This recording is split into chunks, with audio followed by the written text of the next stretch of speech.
Good morning. আমি ঘুম থেকে উঠে পড়েছি আজকে অনেক সকালে, মানে 7টায়, যেহেতু বাড়িতে আছি। তো বাড়ির সবাই গেছে গঙ্গা স্নান করতে, মা, কাকিমা, বাপি, দিদা। তো আমি এখন ঘুম থেকে উঠে পড়েছি, ভাইও দেখলাম বেরিয়ে গেছে।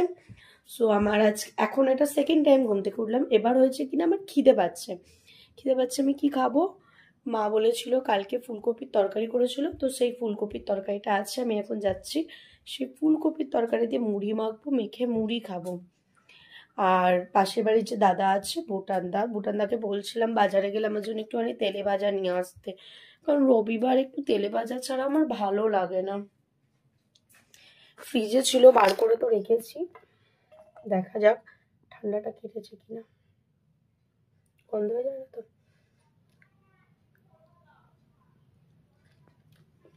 এখনো অনেকটাই ঠান্ডা আছে।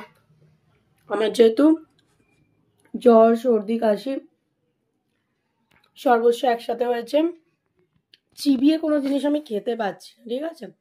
এই সাইডটা প্রচণ্ড হারে ব্যথা, তো ব্যথা করছে যার জন্য খেতে পাচ্ছি না। আমি মোটামুটি 1 ঘন্টার ওপর হলো এটা বার করে রেখেছি, কিন্তু এখনো পর্যন্ত ঠান্ডার ভাবটাই কাটেনি। সো একটুখানি বাইরেটায় যাই, দেখি দাদা চলে গেছে না আছে, দেখে আসি। সব ঘরের দরজা খোলা।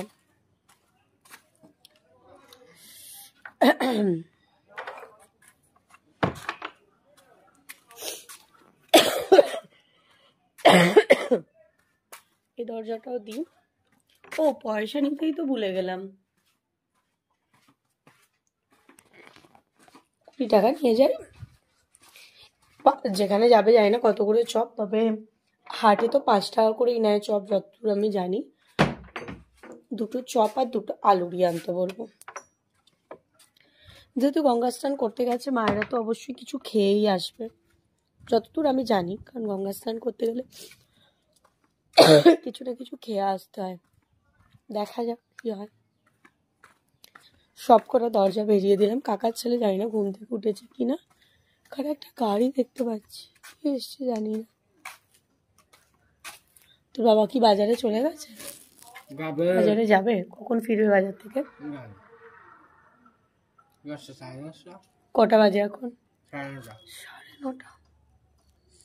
খুব জোরে জোরে খিদে পাচ্ছে, চপ আনতে দেবো।